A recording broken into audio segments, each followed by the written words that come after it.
जय श्री राम, जय श्री राम, जय श्री राम। శ్రీ హనుమాన్ గురుదేవులు నాయడ పలికిన సీతారామ కథనే పలికెద సీతారామ కథ. నిరతము పతినే మనమున తలచుచు క్షణముక యుగముగ కాలము గడుపుచు రావణ గర్వమదంబులు దృంచు రాముని శౌర్య ధైర్యముల దలచుచు శోకతప్తయై శిరమును వంచి తృణమును దృంచి తన ముందుంచి మారు పల్కె సీత దీన స్వరమున తృణము కన్న రావణుడే హీనమన. రామలక్ష్మణులు లేని సమయమున అపహరించితివే నను ఆశ్రమమున. పురుష సింహముల గాలికి బెదరి పారిపోతివి సునకము మాదిరి. యమకు బేర ఇంద్రాది దేవతలు గెలచిన నీకి వంచన ఏలా అని పల్కె సీత దీన స్వరమున తృణము కన్న రావణుడే హీనమన. ఓయి రావణ నా మాట వినుము, శ్రీరామునితో వైరము మానుము. శీఘ్రముగా నన్ను రాముని చేర్చుము, త్రికరణ శుద్ధిగా శరణు వేడుము. నిను మన్నించి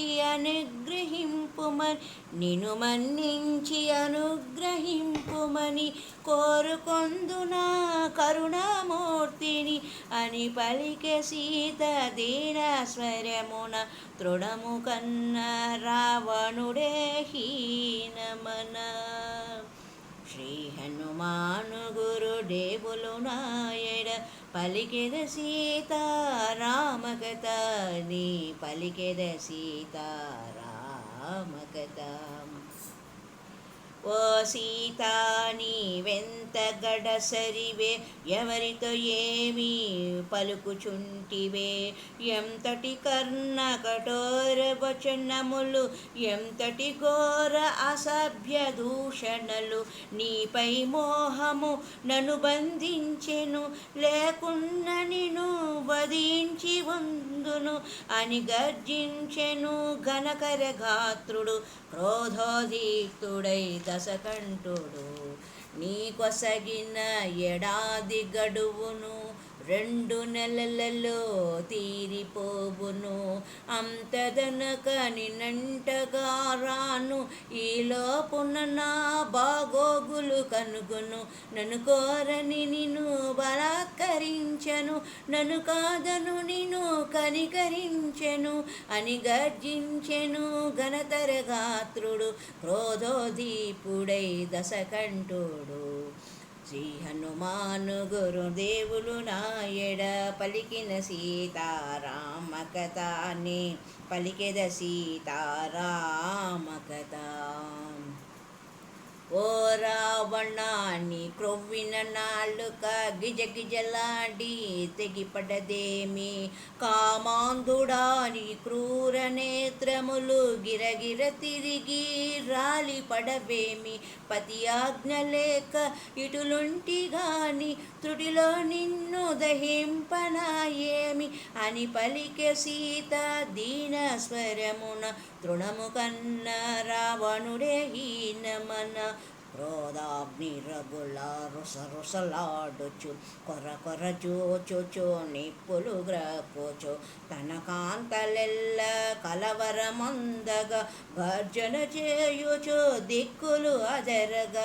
సీతనటులైనా ఒప్పించుడని ఒప్పుకొననిచో భక్షించుడని రావణాసురుడు అసుర వనితలను ఆజ్ఞాపించి మరలిపోయెను.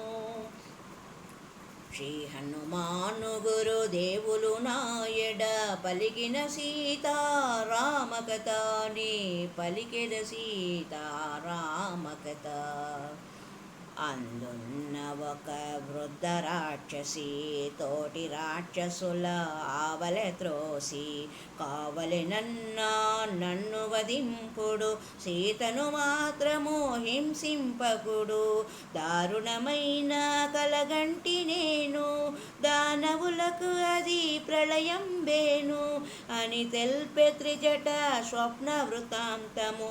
భయకంపితులైరి రాక్షసీ గణము శుక్లాంబరములు దాల్చిన వారు రామలక్ష్మణులు అగుపించినారు. వైదేహికి ఇరువంకల నిలచి దివ్య తేజమున వెలుగొందినారు. తెల్లని కరిపై మూరు కలసి లంకాపురిపై పయనించినారు అని తెల్పె త్రిజట స్వప్న వృతాంతము.